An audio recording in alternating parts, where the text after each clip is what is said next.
Tuhanku rindu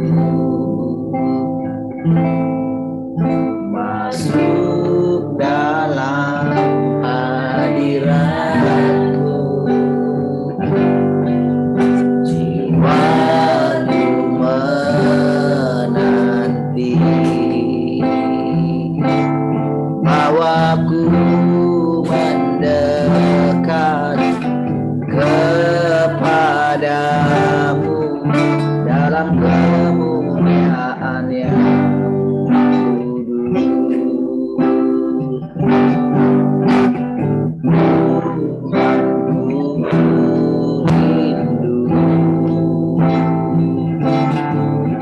masuk dalam hadirat-Mu. Jiwaku menanti, bawaku mendekat kepadamu dalam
kemuliaan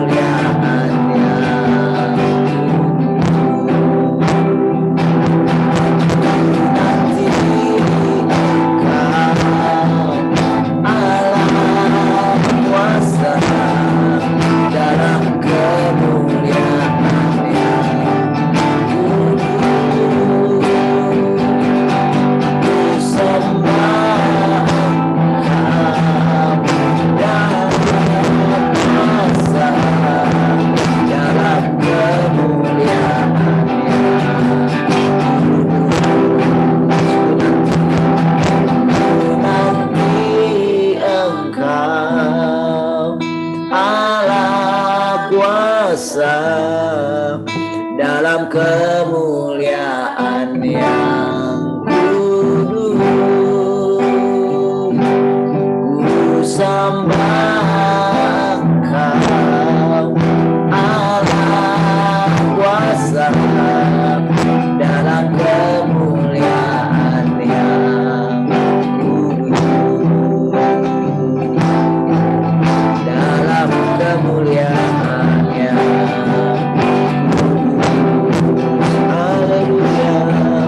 dalam kemuliaan-Nya.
aku tetap setia. Kau dapati aku tetap setia. Kau dapati aku tetap setia.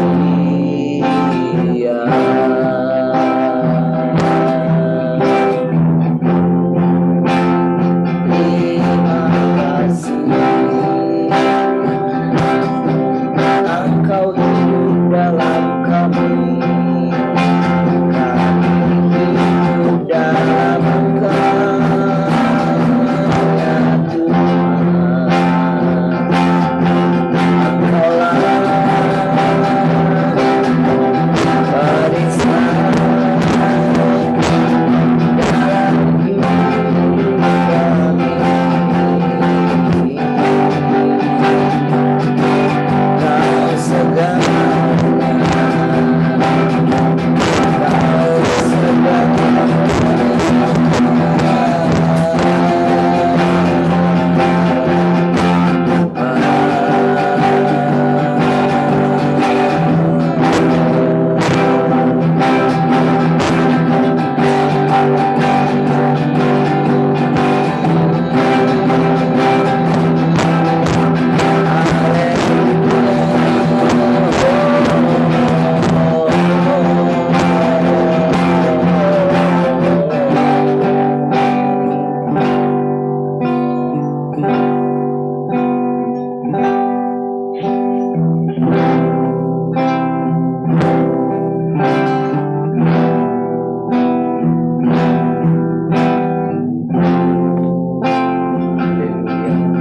Terima kasih.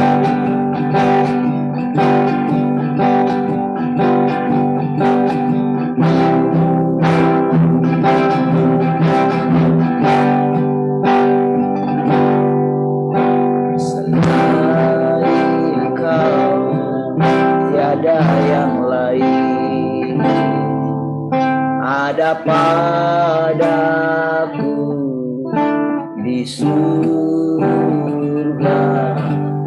Selain Kau tiada yang lain yang ku ingini di bumi, yang ku ingini di bumi.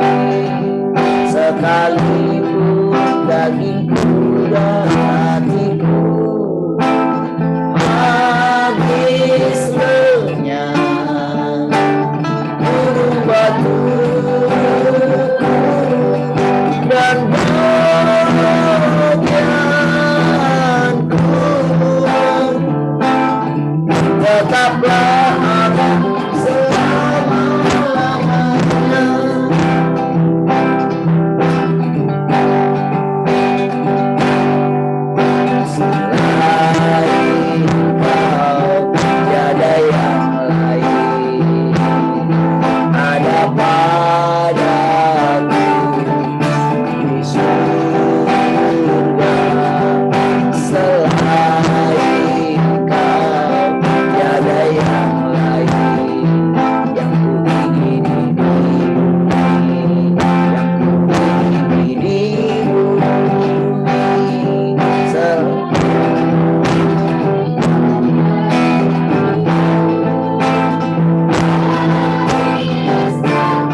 Bapa Surgawi, kami bersyukur pagi hari ini. Oh, Engkau sudah menolong kami.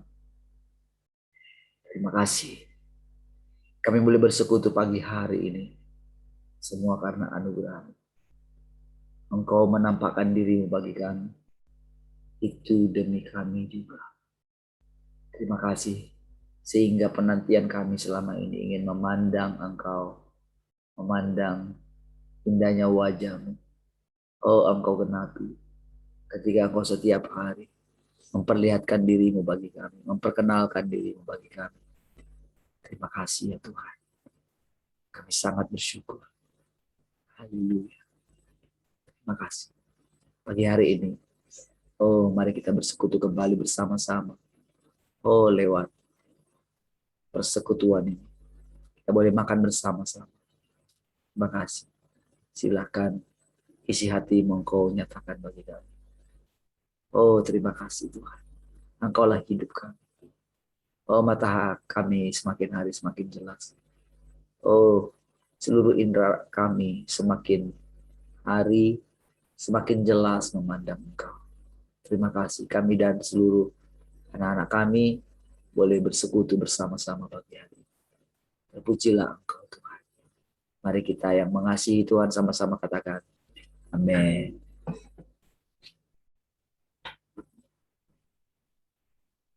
Haleluya. Baik, puji Tuhan. Shalom. Selamat pagi semua. Shalom, selamat pagi semua. Wah. Selamat pagi, Shalom. Jessica. Salam Tuhan.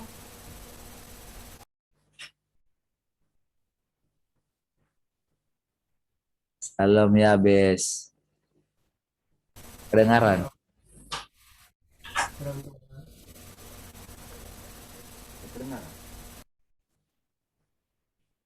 Shalom ya, Bes. Dalam tua. Kedengaran? Jessica tadi gak kedengaran suaranya.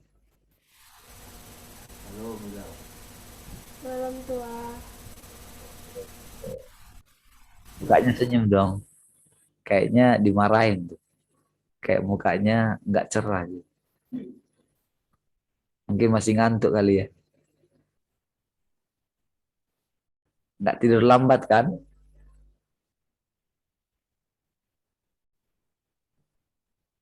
Enggak tahu. Nanti suatu saat waktu udah besar, udah dewasa, baru tahu ya. Kalau apa yang kita alami sekarang ternyata itu sangat berguna sekali demi kita. Ya. Jadi dalam hal ini Tuhan itu mengizinkan kita mengalami seperti ini gitu ya. Walaupun masih lambat juga ya. Brian, ada Ika, Joen, ada Kak Kesia, ada siapa tadi? Nampaknya tadi sudah ada Tian tadi. Tapi masih baru bangun ya. Mami, ini sih udah.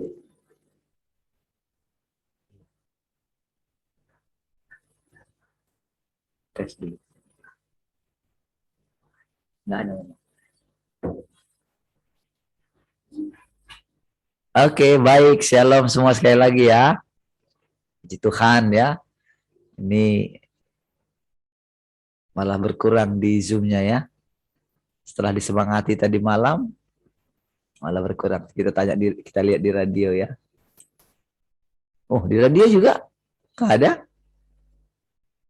Di radio juga cuma 2.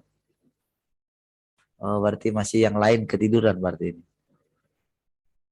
Baik ya. Ya berarti Mak Josi sama Mak Alexa. Tapi yang radio nih muncul 2 orang kok. Mungkin selamat pagi aja kali ya. Baik, puji Tuhan ya. Nah, hujan. Oke, di sini hujan. Puji Tuhan. Ada yang mau cerita?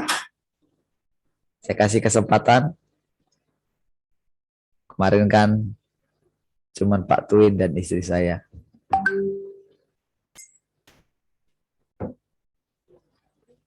Ada yang lain mau cerita? Silakan.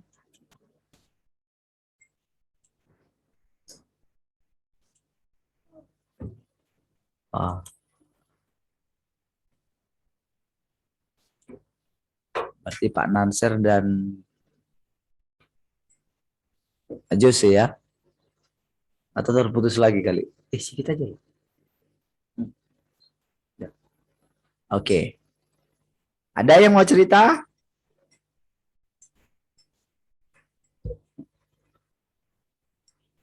Mak Tian mau cerita?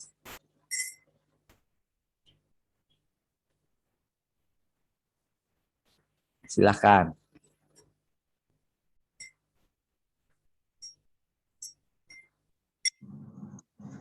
Shalom semua ya.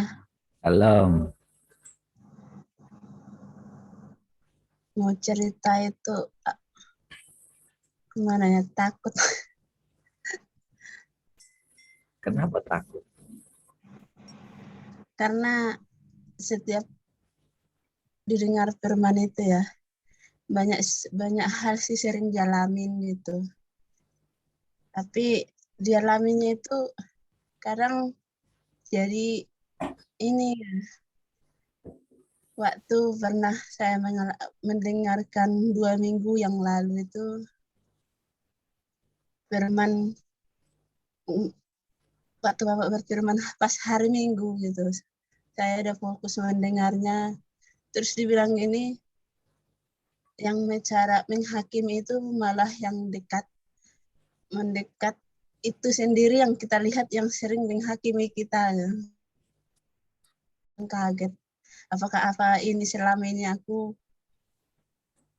alami ya kayak gitu, sampai saya tak tarik dalam diriku sendiri. Terus jangan, itu kan hanya untuk menguji saya lebih dekat kepada Tuhan aja, pikirku. Terus itu saya mendengar itu udah tarik ke pikiran saya. Udah hari Selasanya itu, hari Minggu yang tak tarik itu, hari Selasanya aku mengalami kayak gitu. Bahkan dari teman-teman, bahkan dari ini sendiri gitu. Setelah itu sampai saya itu kayak tak tahan, yang itu kata-katanya nggak suka sama saya itu terlontar terus gitu, terlontar. Padahal itu yang paling benci saya mendengarnya, itu malah dibilang, sampai aku gimana ya, aku sampai pulang kerja itu pas hari Selasanya aku sampai nangis gitu kan, tapi di motor itu. Terus kok ngaku mau ya diginiin, padahal aku udah sering dengar firman Tuhan. Terus pas dijalanin tak hardik gitu, itu iblis yang ngomong dari tadi itu, stop, aku bilang itu kan. Terus pikiranku kayak gini, stop ya, nggak boleh kalian ngomong kayak gitu lagi, udah ala. Saya spontan bilang gitu karena saya udah sempat menangis, kok sampai aku dibiarin kayak gitu nangis gitu ya. Udah itu stop ya, ya udah nanti aku nggak ikut Jum'ah, nggak mungkin kan aku semangat yang tuh buat gitu ya, kalau nggak ikut nanti entah di radio lah gitu ceritanya. Tapi kok aku lihat sampai di rumah, belum ada perjalanan sampai di rumah, kok nampaknya udah sukacita ya. Jadi buka kamera jadi wajahnya kok jadi sukacita, nggak jadi nangis tadi gitu kan.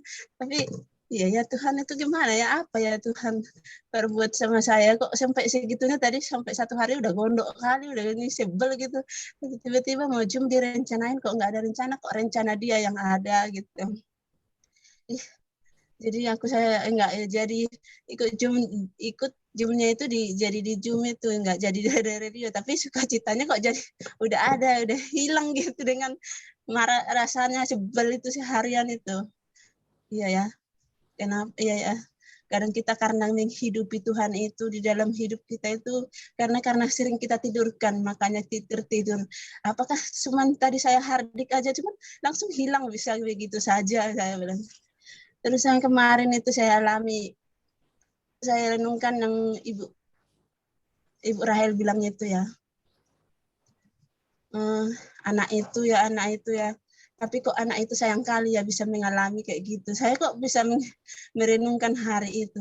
Walaupun coba bapak itu yang dipermalukan, tapi anak itu kan udah ini. Ya. Terus saya ada pikirannya kayak gini. Ada kan kayak terlontar kayak gitu. Sebelum ini Zoom ini masih lama panjang ibaratnya. Kalau tiba-tiba nanti Tuhan tidak ada, terus anak-anak ini oh iya, dilibatkan. Walaupun kita datang, mungkin orang tuanya datang kepada Tuhan itu dengan sendirinya, tapi harus anak itu yang dikorbankan jadi ikut pemerannya. Ibaratnya saya datang biar nanti kalau ibaratnya orang tua itu tidak ada, anak itu sudah pernah mengalami Tuhan kayak gitu. Iya ya Tuhan ya. Kadang saya tuh kayak tak bilang kencang sama anakku ini ya. Cepat kita harus ikut Zoom, kalian harus kayak gini. Kalau kadang saya cerita, kalau kalian ngomong ini, saya kadang tak giniin mulutnya, kadang saya nggak ini, biar nggak sempat mereka terlontar di mulutnya itu, kadang aku bikin sendirinya cabai gitu, biar diam. Tapi saya renungkan itu, anaknya itu dibawa. Terus sekarang sering seperti anak-anak ini yang sering kuajak, ada jawabannya mereka kayak gitu. Kok bapak aja kayak gini gitu, aduh Tuhan ini kok jadi ini sama saya ya.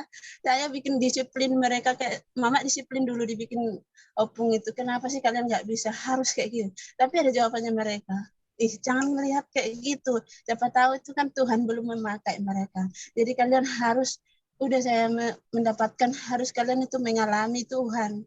Walaupun kayak gitu mungkin itu belum dipakai Tuhan. Jadi jangan mama aja yang mendengar ya. Kalau kalian nanti ibaratnya hari Selasa dan hari Jumat dulu, pokoknya harus sudah siap, harus nggak boleh jalan-jalan, harus ready, aku bilang gitu.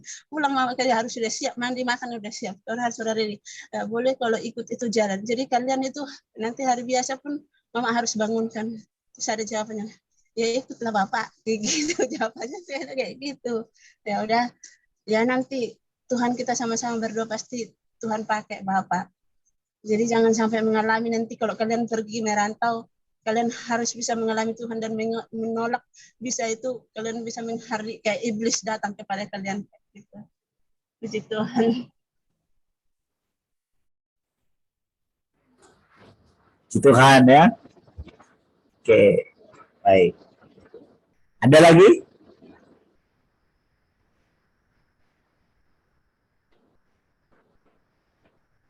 Baik, puji Tuhan ya. Lanjut ya. Nanti yang lain bisa besok, lusa ya, Senin ya. Nah, saudara, sebetulnya itulah yang sedang Tuhan kerjakan gitu ya. Jadi bukan hal-hal yang spektakuler lagi, bukan hal-hal yang besar sekali gitu. Karena dia itu sedang menjadi manusia gitu. Tuhan itu jadi manusia kan. Jadi penyelamatannya itu bukan lagi begini, oh sekali percaya tetap selamat gitu. Selamat yang pertama itu kan karena kita mempercayai. Jadi begitu kita mempercayai Tuhan sebagai Tuhan dan Juru Selamat dalam hidup kita, itu kan percaya, itulah sebetulnya pintu gerbangnya. Ya. Jadi setelah itu kita itu berjalan bersama dengan Tuhan. Tuhan bersama dengan kita. Kalau tadinya mendampingi saja, sekarang bukan hanya mendampingi tapi ikut menanggung kita. Makanya pengalaman kita seperti yang tadi ya dikatakan bahwa kita itu baru saja misalnya kayaknya murung gitu ya.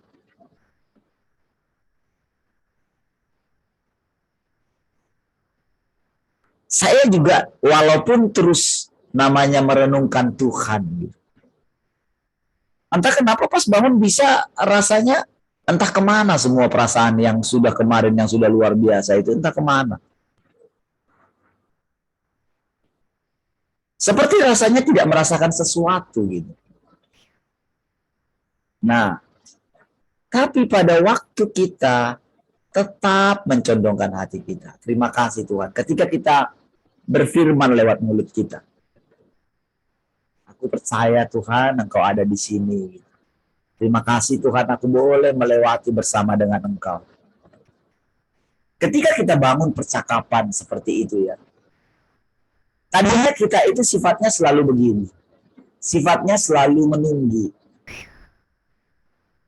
Ya, itu berarti nunggu moodnya gitu.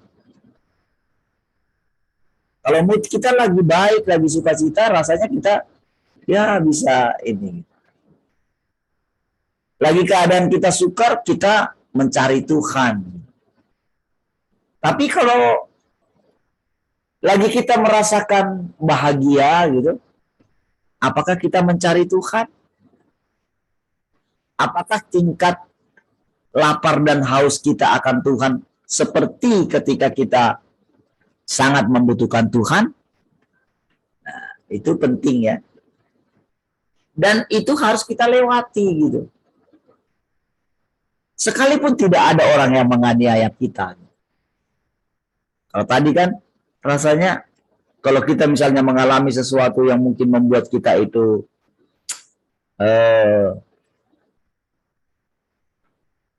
kecewa gitu, kesal gitu ya.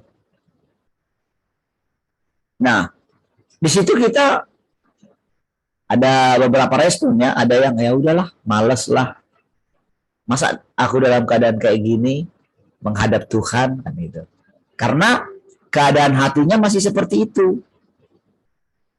Nah, karena Tuhan memang sudah melihat hati kita selama ini, nah tiba-tiba dia kasih kita sesuatu. Sedikit aja. Seperti yang tadi ya. Sehingga tiba-tiba begitu nyampe, tiba-tiba sukacita. Kok bisa ya? Nah, itu sebetulnya sedikit hal supranatural gitu. Kayaknya kan luar biasa ya. Saudara, setiap hari kita diizinkan mengalami seperti itu. Itu tak masalah lagi. Yang penting dalam kondisi seperti itu, nah disitulah kita perlu menaikkan doa secara diam-diam. Jadi doa kita bukan lagi hal yang berhubungan dengan masalah penghidupan gitu. Bukan itu lagi doa kita. Nanti kadang-kadang kita bisa menaikkan, tapi itu doa yang seperti ini gitu. Tuhan, ya kalau boleh, gimana kalau kita begini gitu. Ya, kalau misalnya kita pengen sesuatu, makan sesuatu yang ini kita pengen gitu ya, misalnya gitu. Tapi kita misalnya pas lagi nggak ada uang gitu. Nah, itu bisa kita ya kayak ini aja lah, kayak ngomong gitu. Nah, itu entah bagaimana Tuhan bisa buat. Ya, Tuhan bisa ciptakan apa saja gitu. Nah, jadi saudara, itulah kehidupan yang kita jalani sebetulnya. Jadi untuk dia dapat mengubah kita, mengubah anak-anak kita, bayangkan kita saja berapa tahun gitu, sampai sekarang ini gitu kan. Kalau kita bandingkan dengan anak-anak kita, kita saja yang mengalami Tuhan seperti ini pun mengalami hal yang sama. Kan Tuhan memandang semuanya keadaan kita. Kadang kita kesal, jengkel. Kadang orang bersikap tidak pas di hati kita. Suami, istri, anak-anak gitu ya. Bersikap nggak pas gitu. Nah, bagaimana cara kita memandangnya? Bagaimana caranya kita bersikap? Jadi, itulah keadaan kita. Tapi jangan menyerah gitu.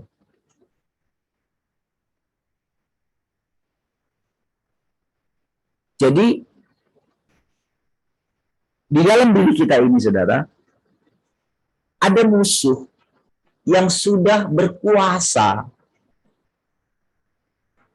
bukan hanya pada masa kita hidup, tetapi dari nenek moyang kita, karena kita terikat DNA dengan mereka. Jadi Tuhan sudah mengizinkan dia menguasai manusia ini, saudara. Jadi karena manusia itu sudah terbiasa dengan manifestasi daripada si jahat itu, akibat daripada pohon pengetahuan yang baik dan jahat itu. Jadi ketika Tuhan katakan manusia itu sudah rusak benar gitu, ya. Jadi yang diizinkan kita lihat gitu. Kenapa ya bisa seperti itu gitu? Kadang kan kita berpikir begitu ya. Tetapi saudara, mereka yang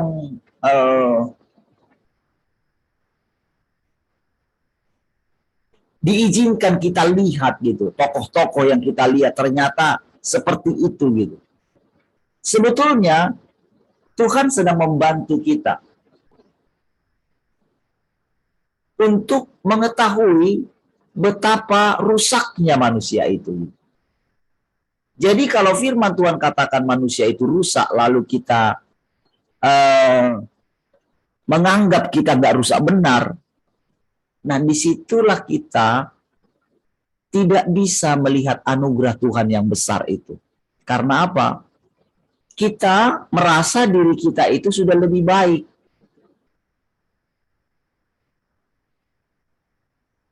Nah, jadi ada bahaya kalau kita merasa lebih baik. Seperti pemungut cukai, ya seperti ahli Taurat. Dia bersyukur kepada Tuhan, aku tidak seperti orang itu. Nah, jadi ketika hal seperti itu diperhadapkan kepada kita, kan sama dia, si orang yang tadi, si ahli Taurat itu dengan pemungut cukai. Pemungut cukai ini tidak berani melihat ke atas. Saudara, kita bukan berarti jadi terus seperti pemungut cukai itu gitu loh. Tetapi ketika kita merasa diri kita lebih baikan gitu. Lebih baikan itu gini. Kita sudah meninggalkan, seperti kita menang lah gitu ya. Dari dosa tertentu misalnya. Kita tidak seperti itu lagi. Kita sudah jadi lembut misalnya. Kita sudah jadi agak lebih sabar gitu. Tetapi sekali lagi Tuhan melakukan, membuat kita tidak sabar. Membuat kita jengkel, membuat kita marah, emosi. Jangan takut. Jadi itu adalah salah satu sarana Tuhan untuk kita tidak tinggal dalam memuji diri sendiri. Karena itu dibenci oleh Tuhan. Jadi kasus yang kemarin yang diceritakan itu kan sebetulnya karena dia berusaha ingin ketika dia berkhotbah gitu ya. Jadi dia berusaha membuat dirinya itu seperti yang dia khotbahkan gitu. Padahal ada di dalam dia satu kerusakan yang tak mau gitu loh diselesaikan gitu loh. Jadi terus dia berkhotbah. Terus dia menyampaikan firman Tuhan. Yang terjadi apa? Yang terjadi dia kebal jadinya. Karena dia menganggap pasti dia punya kebenaran. Apa yang membuat dia jadi seperti itu? Ada firman yang dia tangkap, yang dia pakai untuk dirinya sendiri. Sehingga ya makin lama dia makin pintar menutupinya, menutupi dosa yang tadi.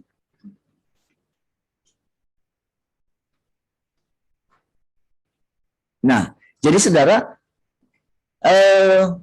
kenapa saya suruh saudara cerita? Supaya nanti saudara terbiasa. Jadi ketika saudara cerita, kan biasanya ketika kita menceritakan kan pastilah apa yang baik yang Tuhan sudah kerjakan. Oke? Nah, jadi waktu kita cerita itu, lalu kita diperhadapkan lagi.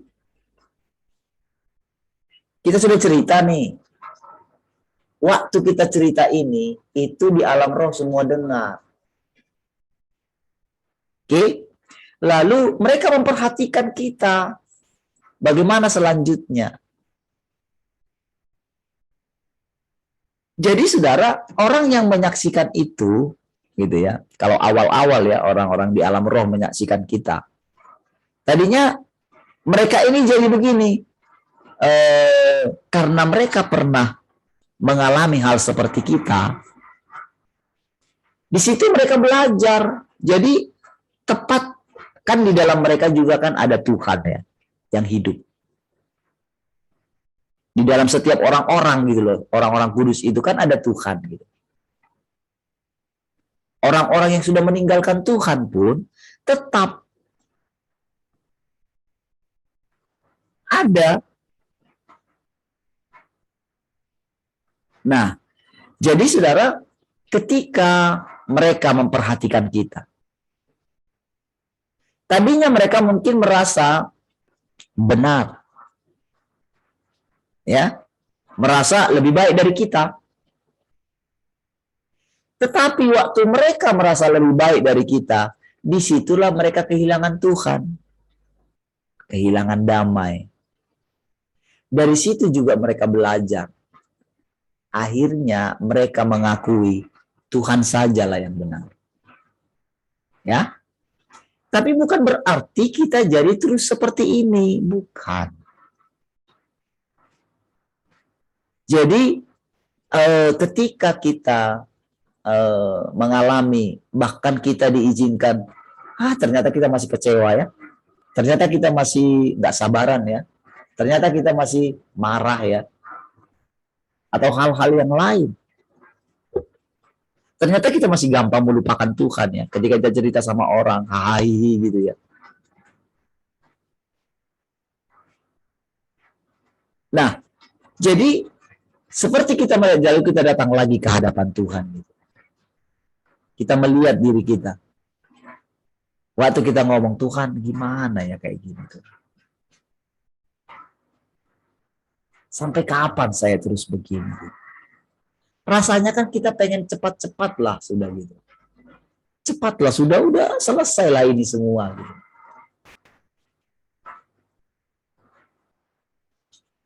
Kan anggapan kita selama ini kalau kita telah berhari-hari gitu kan terus merasakan Tuhan, makan setiap hari dengan Tuhan. Pikiran kita kan nggak lagi mundur ke belakang. Pikiran kita kan demikian kan. Anak-anak kita yang tadinya sudah mulai sungguh-sungguh, balik lagi gitu kan. Bayangan kita kan, wah mereka jadi gimana gitu. Tetapi ternyata tidak demikian kan. Nah, kondisi inilah sebetulnya yang dialami Allah dalam kekekalan. Jadi saudara, kenapa Tuhan menciptakan manusia?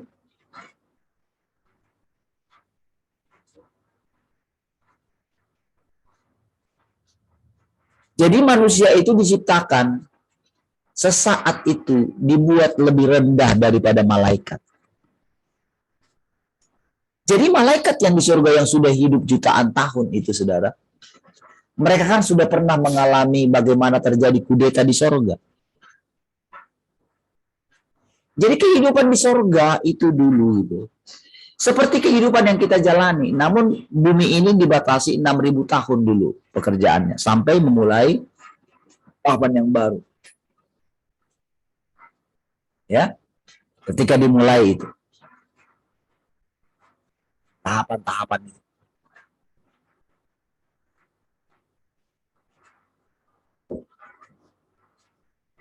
Jadi saudara, ketika dia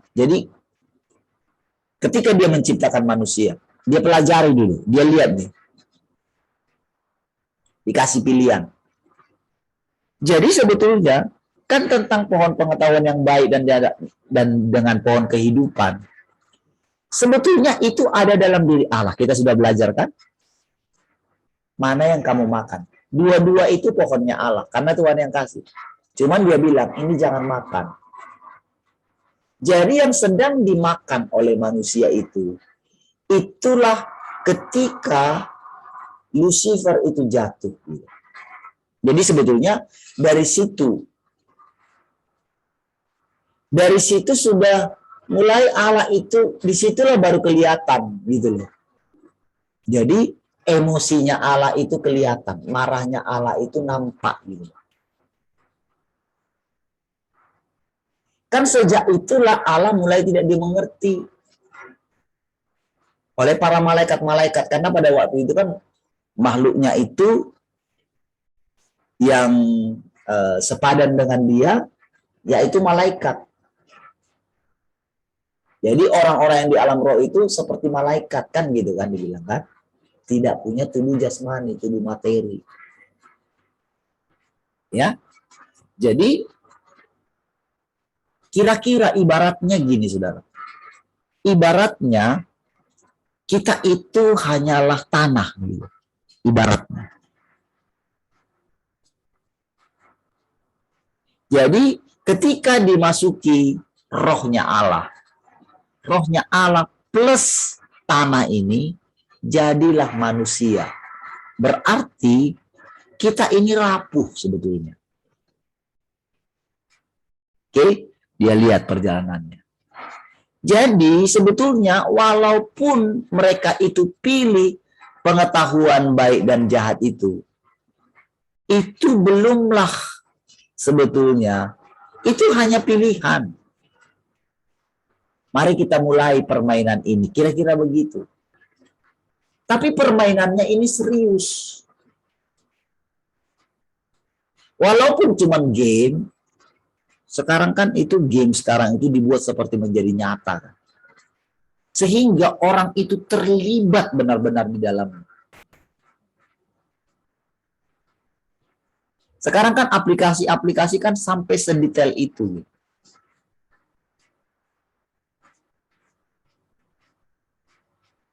Sampai mereka itu berusaha ingin mengontrol manusia. Jadi lewat tanda binatang itu sebetulnya kan tujuannya mengontrol supaya kita bisa dikontrol. Nah, jadi hanya orang-orang yang masih ada Tuhannya lah yang nggak mau dikontrol. Sadar dia, nggak bisa kayak gini.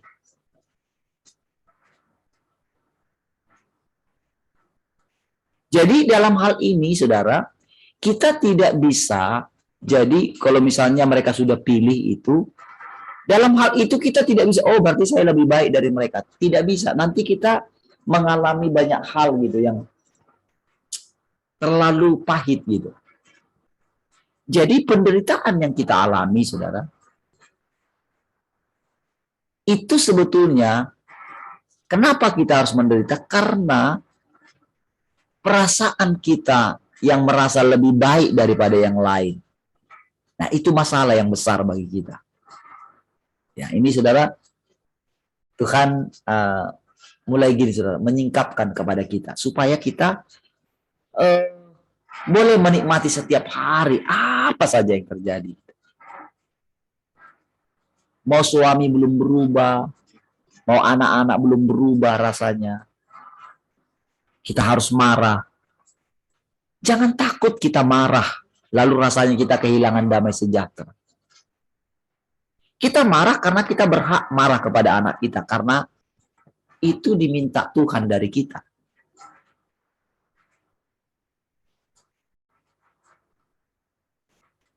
Makanya ketika kalau saudara baca dalam Alkitab, ada seorang nabi yang menyuruh temannya, pukul saya katanya. Karena dia dapat firman Tuhan, pukul saya. Nggak mau temannya. Wah, itu serius di hadapan Tuhan masalahnya. Ketika raja disuruh memukul ke tanah, mukul anak panah itu ke tanah kan, pukulkan ke tanah katanya. Dia cuma pukul 3 kali. Nabi itu jadi gusar gitu. Kenapa kamu cuma pukul 3 kali? Harusnya kamu pukul berkali-kali sampai habis musuhmu itu. Kira-kira begitu. Nah, jadi ketika kita ketika kita melakukan, orang tua kita dulu, dia mukul kita mungkin. Tanpa dia peduli entah kita itu tersinggung atau apa gitu. Dia nggak peduli. Tetapi ternyata pada waktu itu, saudara, kalau saya ingat dulu. Apalagi kalau misalnya nyuri uang gitu. Itu kakak saya, di atas saya ya, mamanya Caca. Jadi itu udah besar aja gitu ya. Itu pernah curi uang. Itu kami lihat sendiri bagaimana dipukul gitu. Jadi rasanya kalau ngambil uang dari itu, rasanya kan orang tua kan suka gantungin celananya gitu kan. Itu untuk, padahal berapa sih yang diambil gitu kan. Kan tergoda kan, pengen jajan kan gitu. Tapi karena sudah ada peristiwa yang seperti itu gitu. Itu rasanya itu gemetar sekali gitu. Tetapi itu kan terbawa waktu kita menjadi dewasa. Gak mungkin kita melakukan hal seperti itu. Terdesak gimana pun gitu. Gak mungkin. Nah, tahukah saudara, didikan orang tua itu sebetulnya tanpa sadar itu seperti Tuhan mendidik kita. Jadi ternyata dari kita, makanya sejak dari dalam kandungan gitu, kita telah dilindungi di banyak hal dia sudah kerjakan dalam hidup kita. Nah, kalau kita lakukan itu terhadap anak kita, berarti kita membantu Tuhan.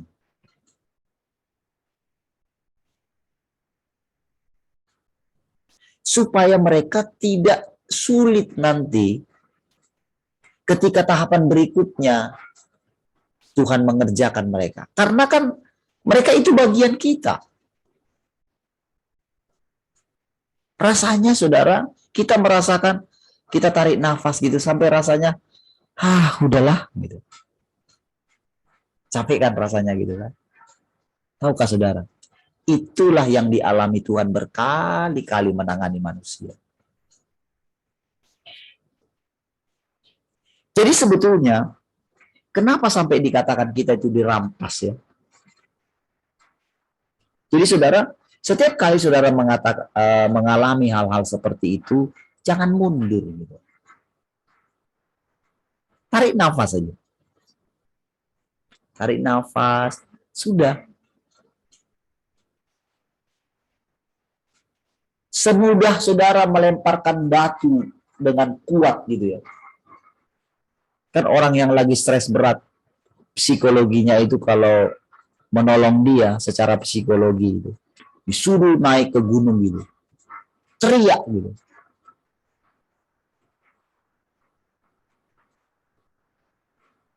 Aku lepaskan semua, misalnya marah, jengkel gitu, udah lepasin aja udah. Nah, itu secara psikologi. Masa kita harus naik ke gunung? Pasti kan ya capek juga terus kalau mengalami seperti itu kan. Tapi kita sebetulnya sudah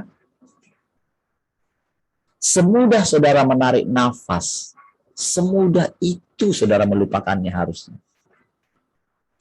Karena begini, firman Tuhan bilang, kalau ada orang yang berbuat dosa kepadamu, tapi dia datang 7 kali dalam sehari kali. Makanya murid-murid bilang, apakah kami harus mengampuni. Berapa kalikah kami harus mengampuni? Harus 7 kali kah? Tidak, harus 70 kali 7 kali. Tahukah saudara? Itu angkanya Allah 70 kali 7 itu saudara. Tak ada mungkin kita yang bisa menanggung itu saudara 70 kali 7 kali. Nggak bisa, 3 kali aja dalam satu hari, stres. 3 kali, nggak usah 7 kali.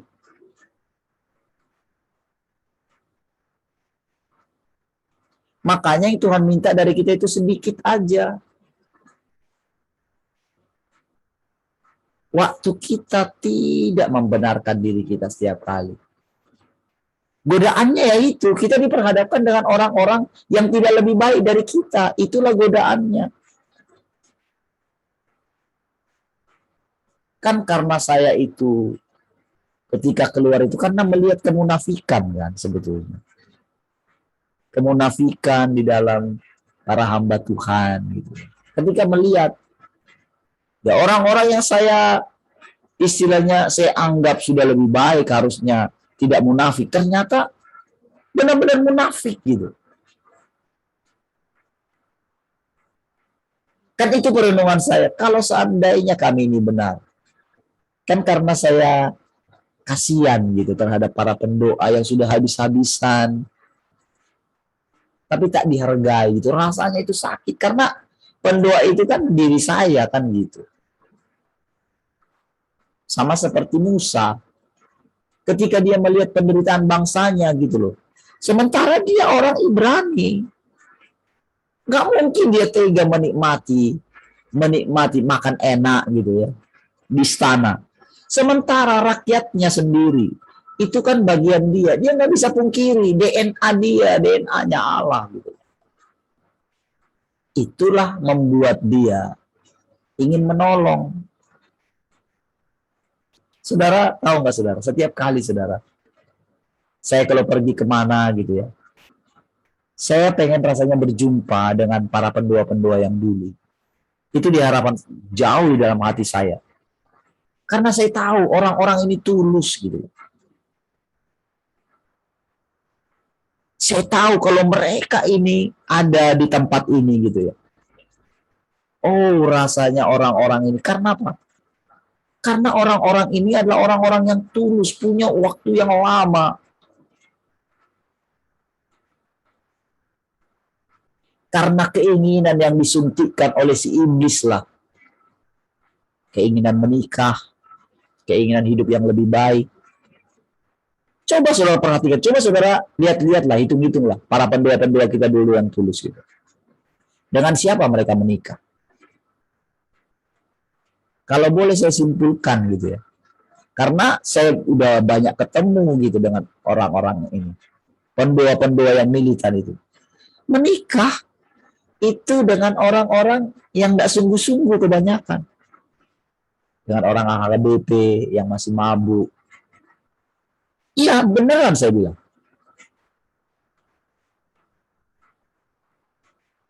Rasanya Tuhan tak adil. Tapi itu dari pihak kita. Dari pihak Tuhan, justru Tuhan yang turun. Jadi waktu kita itu dalam keadaan, kan ingat nggak kebangunan rohani yang kita alami dulu? Seolah-olah kan sudah Tuhan aja kan milik kita, kan nggak ada yang lain kan. Nggak ada yang lain, saya ingat itu ketudusan kita semua. Sebelum pada yang lain pada menikah gitu.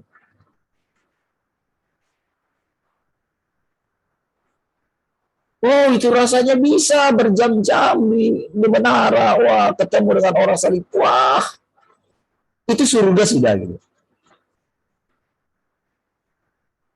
Tetapi, kenapa diizinkan seperti yang saya ceritakan tadi? Sisi inilah yang mungkin belum kita sadari sepenuhnya.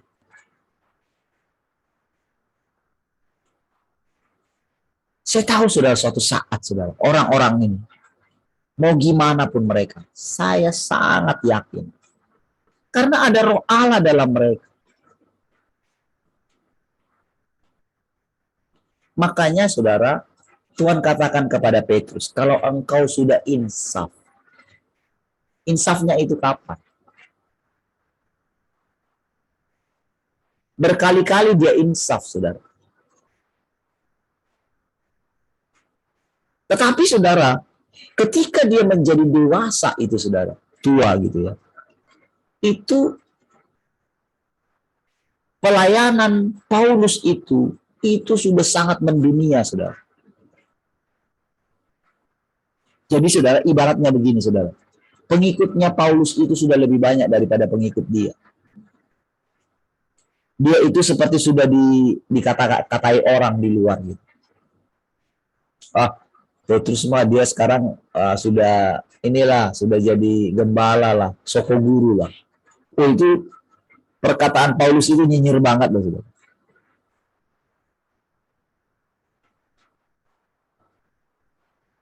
Tapi Paulus tidak menyadarinya.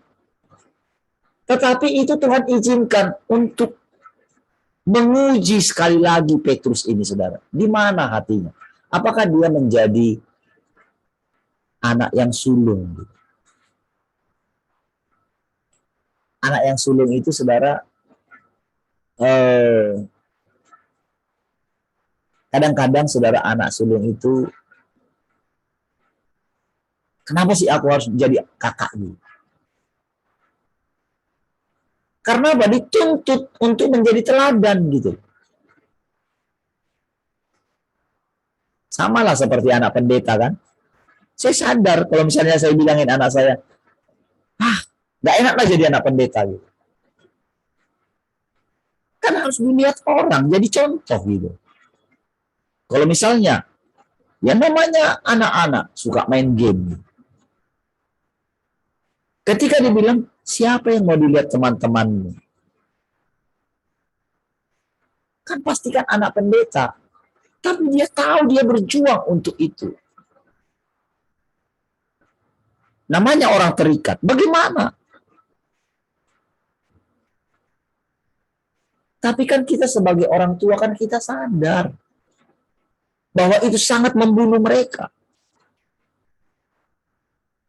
Bayangkan saudara bagaimana kalau anak-anak kita tidak tahu nyuci piring, tidak tahu nyapu rumah, tidak tahu gimana mereka nanti besar. Kan pasti sangat menderita. Tidak tahu masak misalnya. Anak gadis tidak tahu masak. Suatu saat dia menikah lagi. Gimana kalau misalnya masakannya telur ceplok terus gitu. Ada itu yang dia bisa. Atau Indomie terus gitu yang bisa dimasak. Coba. Bagaimana dia mengatur segala sesuatu. Kalau misalnya terbiasa itu bangunnya itu jam berapa gitu. Asal-asal. Pastikan bagaimana lah rumah tangga itu. Kacau sekali kan.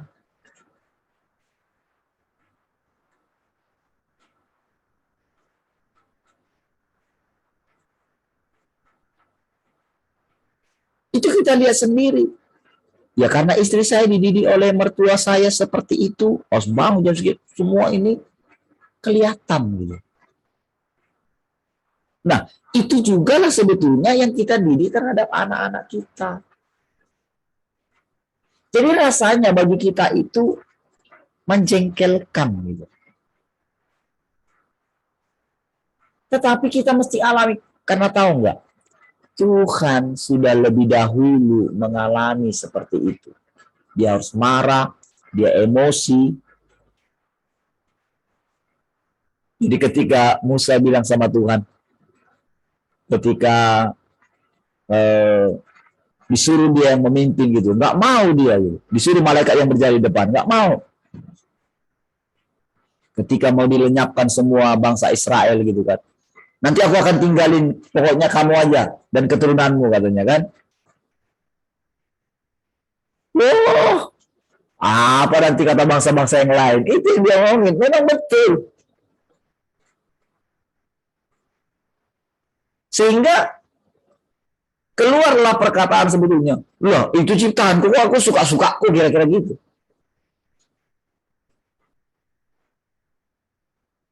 Jadi sebetulnya saudara, firman itu Jadi dia itu benar-benar di atas semuanya gitu. Artinya di dalam dia nggak ada masalah baik dan jahat gitu. Cuman karena kita sudah makan pohon pengetahuan baik dan jahat itu, jadi kita ini tersiksa gitu sebetulnya. Jadi waktu dia datang, kita kan pasti gini, pasti kan kita anggap yang ini jahat, yang ini baik gitu kan. Oh ini kejam nih, ini tragis nih. Sehingga saudara kita berusaha menjadi lebih baik. Tetapi itu menjadi kesulitan. Itulah yang dialami Asaf. Itu menjadi kesulitan di mataku. Sampai aku masuk ke tempat yang lebih dalam.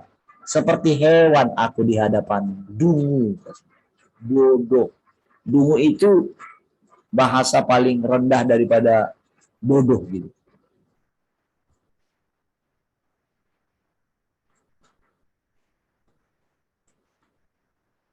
Sampai dia masuk. Nah, disinilah sebetulnya ketika kita masuk lebih dalam. Jadi jangan hanya, memang kita dikasih upah gitu loh. Tetapi kita diizinkan dalam keadaan ini mengalami apa sebetulnya kedalaman hati Allah itu loh. Sama seperti ketika saudara gak tega melihat anak saudara hancur nantinya. Itulah yang dialami Allah berkali-kali ketika dia memproses kita. Jadi kita nggak mengerti kenapa sih aku harus seperti ini, kenapa sih rasanya kok aku susah terus gitu. Kok menderita terus nampaknya gitu. Menurut kita, Tuhan itu tidak adil. Sehingga kita pengen seperti orang-orang lain.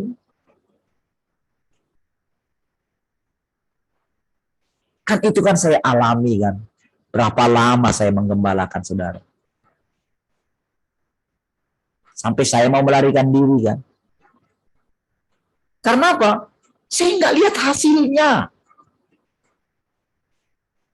Rasanya pelayanan-pelayanan orang lain yang saya pikir hidupnya seperti itu, kok bisa terus didengerin gitu. Kok bisa terus diikutin. Kamu munafik udah jelas-jelas lihat gitu di depan mata gitu. Dan mereka mengalaminya, mereka dirugikan gitu ya. Uang mereka diambil, ditipu gitu ya. Dia semena-mena. Tapi tetap mereka mengikutinya. Coba bayangin saudara. Lalu saya yang berusaha gimana rasanya mau ngambil gitu sampai rasanya ketika Tuhan suruh saya ngambil dari harus terima PK gitu. Itu rasanya saudara tahu nggak? Saya seperti menelan ludah saya saudara. Sendiri.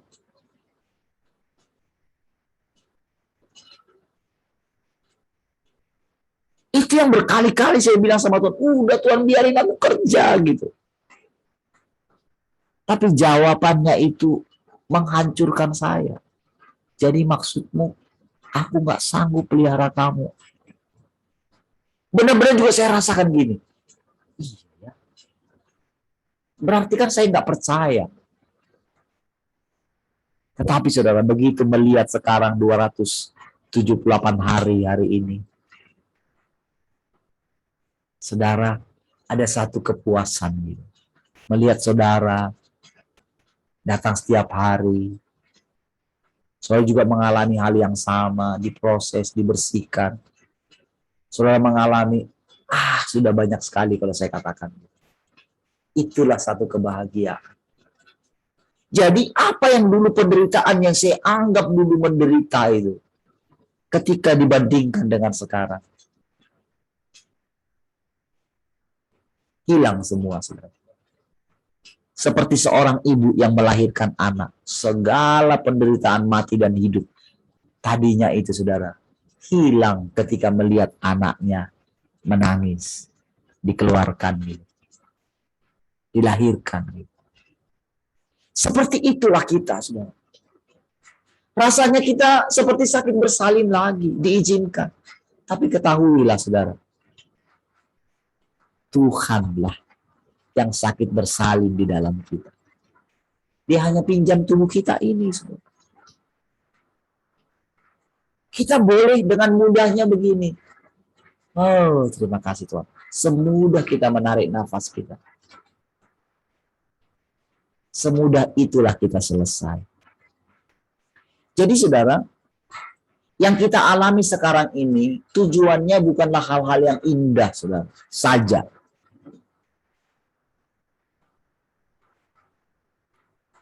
Tetapi salah satunya adalah mengenali kerusakan kita yang tidak kita sadari. Jadi ketika kita melihat hidup kita, ternyata masih seperti itu ya. Oke, cukup, jangan berlama-lama. Ketika engkau harus marah, harus jengkel. Itu pelajaran bisa berganti nanti pelajaran yang lain. Pelajarannya yang lain begini, saudara. Yang lebih sulit itu adalah begini. Ketika kita tidak ada masalah, lalu kita menjadi nyaman. Lalu ketika kita bangun, rasanya kita ini tidak punya mood untuk berjumpa dengan Tuhan. Mungkin tiba-tiba badan saudara ngantuk sekali. Atau malas sekali lah pokoknya. Rasanya nggak mau bersekutu lagi gitu. Rasanya udahlah, bisa lewat radio lah. Supaya nggak kelihatan kalau lagi baring-baring gitu kan.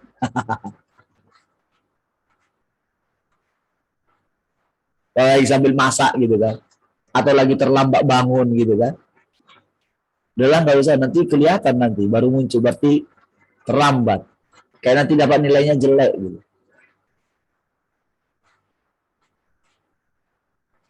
Sebetulnya kita seperti sedang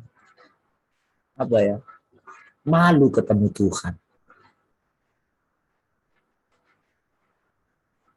Iya, sebetulnya kita sedang malu.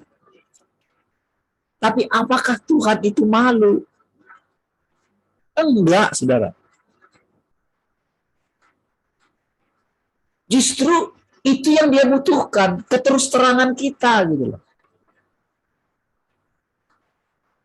Jadi ketika kita ditegur, ketika saya tegur saudara, misalnya ketika saya lihat misalnya kayak gitu. Nah, di situ sebetulnya adalah cara Tuhan. Perhatikan respon saudara, lihat di dalam hati saudara.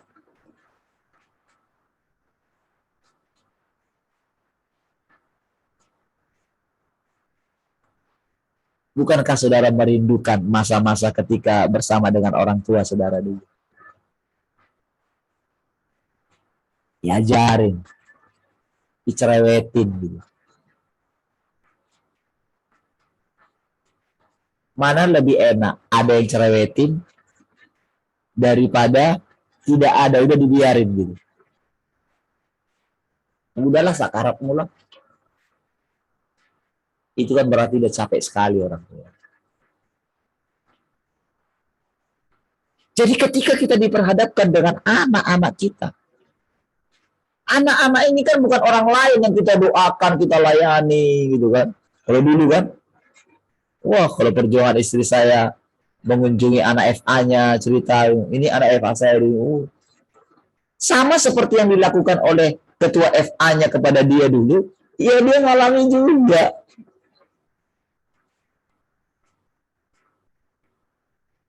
Kalau dia misalnya datang ke FA dari depan, dia lari dari belakang gitu. Dia hadapi juga. Nah, itu anak FA kan. Ini anak B. Anak sendiri loh.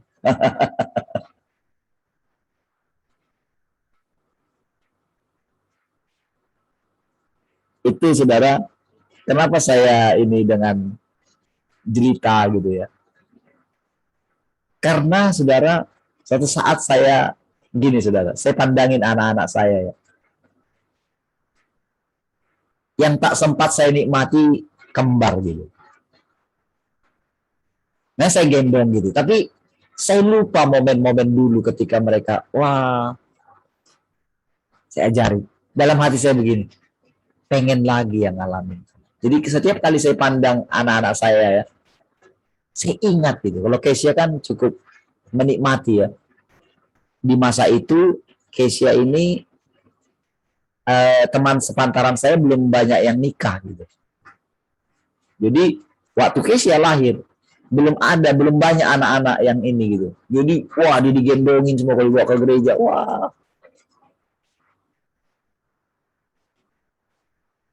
Masa sukacita dia gitu. Si kembar itu persis waktu keluar dari gereja itu sudah. Wah.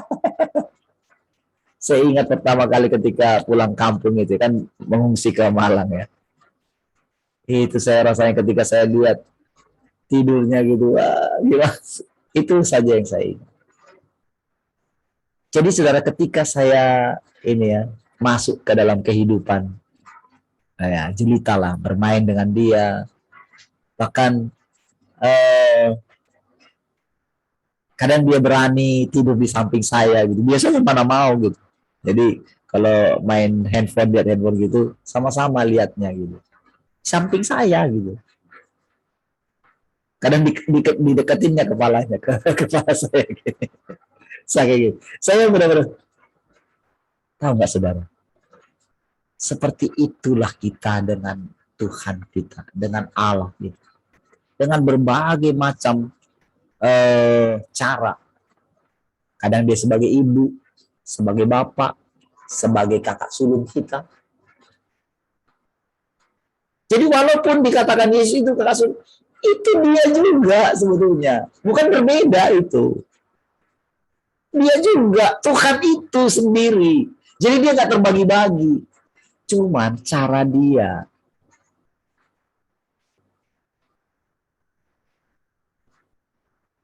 Karena kalau tidak seperti itu, nanti kita jadi begini. Kita nggak ngerti arti kesatuan.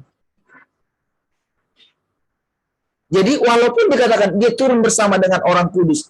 Ini orang kudus itu saudara yang dimaksud di situ. Ini loh yang kita sudah mengalami. Kita nggak lagi salah menilai. Apapun yang diizinkan, kita lewati. Itu nggak salah menilai lagi tentang Allah gitu loh. Nggak bersungut-sungut. Jadi kita bersama-sama dengan Tuhan menghadapi iblis yang di dalam orang-orang yang belum disempurnakan ini. Kita sedang proses penyempurnaan. Tapi sekarang mata kita terbuka gitu.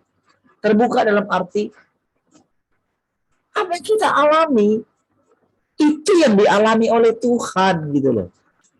Tapi karena dia sudah pernah mengalami itu, dia sudah lolos sekarang. Jadi dia sudah mendapatkan gitu loh. Dia sudah mau mencapai puncaknya gitu. Lalu sekarang kita itu didampingi dia, tapi di dalam bukan sekedar mendampingi, tetapi menggantikan kita. Itulah artinya inkarnasi sebetulnya.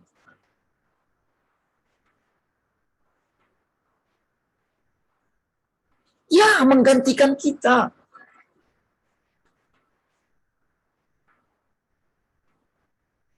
Saudara, disinilah saudara-saudara, pada akhirnya si jahat itu benar-benar dikalahkan.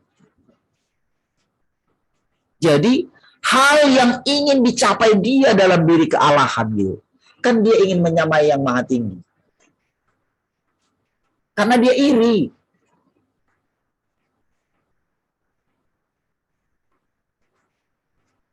Apa kurangnya saya? Saya sudah melakukan banyak hal. Dia ingin menyamai Yahweh itu, saudara.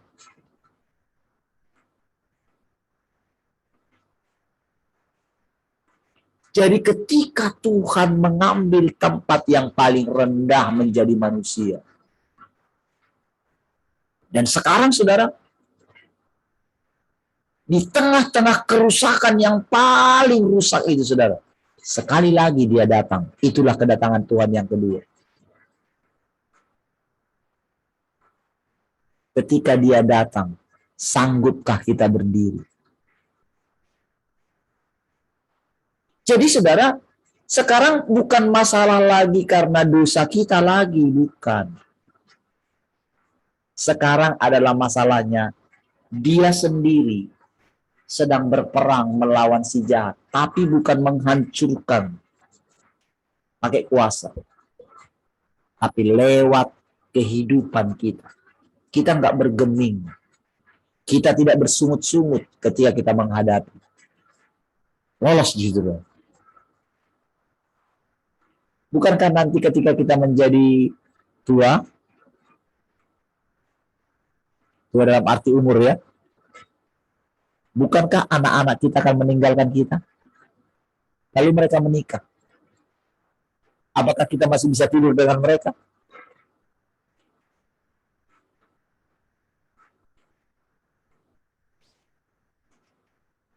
Apakah masih bisa peluk-peluk gitu?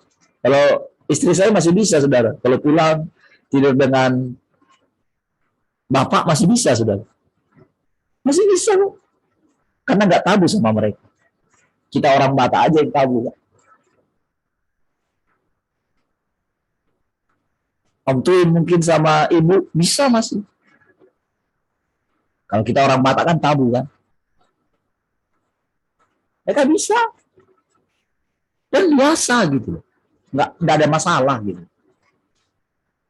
Tapi kan pada umumnya kan, kita kan nggak bisa lagi kan. Makanya ketika punya cucu, seorang orang tua ketika, wah dia menikmati cucunya, dianggap kayak anaknya. Dia ikut memikirkan masa depan cucunya.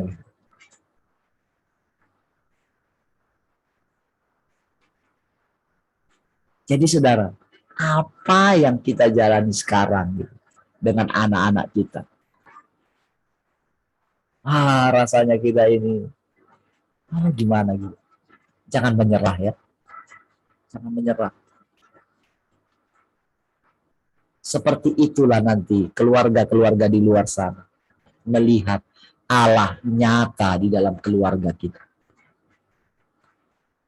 Jadi kita ini ibaratnya keluarga mini daripada keluarga Allah. Kalau Allah itu kan ada bapak, ada ibu, ada anak kan. Kalau kita anaknya berapa? Banyak kan. Lebih dari satu. Nah, saudara, jadi ketika ada misalnya ditanya, siapa yang mau cerita? Sudah, cerita saja. Gimana perasaan kita sedang ditanya. Ini real gitu. Ini kehidupan yang saudara tahu nggak saudara? Selama ini kita itu dengan Alkitab, dengan ini kita kan sudah tahu kan, kita sudah tahu banyak firman kan. Tapi pada kenyataannya inilah yang kita lihat.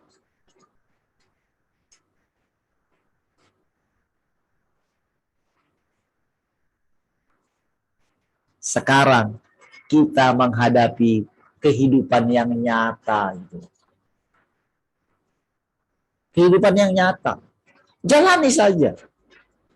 Ketika hati kita bisa kita jaga, berdoa juga sama Tuhan. Jadi sekarang kita bisa bilang, Tuhan jagai hati. Bisa. Karena itu permintaan kita. Jadi jangan kaku dengan, kamu loh, kita yang harus jaga gitu. Enggak. Karena sekarang Tuhan kan berinkarnasi dalam kita. Menjadi hidup dalam kita. Dia kan sudah ada di rumah kita. Sekarang kita mengizinkan dia, silahkan Tuhan, campur tangan. Kita akan menghadapi kekuatan. Kita akan, yang bisa kita lakukan gini. Rasanya gini, kita nangis gitu. Ketika kita harus mengalami, kita melihat gejolak di dalam diri kita ya. Kan gejolak kan, kalau misalnya ketika dikatakan hal-hal yang melukai hati kita, kan gejolak di sini. Yang bisa kita cuma menangis, saudara. Tapi tangisan kita bukan lagi tangisan kecewa. Tapi melihat bagaimana Tuhan telah mengubah hati kita, saudara. Tadinya kita mungkin masih bersungut-sungut. Kita nggak bisa lepas dari sini. Kita kecewa, kita rasanya dendam. Rasanya kita udahlah balaskan kepada orang ini yang menganiaya saya. Tapi sekarang tidak lagi. Disitulah kita menangis. Tuhan sedang merendah hidup kita. Itulah perjalanan real kita. Sekarang Tuhan bisa cerita seperti ini karena kita sudah berapa ratus hari, saudara. Dia nggak melupakan dari hari pertama, hari kedua, hari ketiga. Kita melewati proses ini, proses itu, proses ini, proses itu. Dia perhatikan. Dia bersuka cita, saudara. Karena kita tetap mau duduk di kaki Tuhan. Mau makan bersama-sama dengan dia. Ketika kita makan, dia tanya, kenapa mukamu muram? Diam gitu. Ayo ceritalah. Kita ceritalah. Kan di PT kayak gini kan. Ya sudah. Makan dulu. Kira-kira kayak gitulah. Kita dalam ruangan keluarga Allah. Haleluya. Baik, sudah lewat 2. Puji Tuhan. Nanti sore jangan lupa ya. Kita ketemu ya. Baik. Puji Tuhan. Mari kita berdoa. Terima kasih Bapa Surgawi, Tuhan Yesus dan Roh Kudus. Engkau sudah menolong kami semuanya. Anugerah-Mu cukup bagi kami. Terima kasih. Mari kita jalani sepanjang hari ini bersama-sama dengan penuh sukacita. Haleluya. Terpujilah Engkau Tuhan kekal selama-lamanya. Dalam nama Tuhan Yesus. Haleluya. Sama-sama katakan. Amin. Baik, puji Tuhan. Tuhan memberkati semua.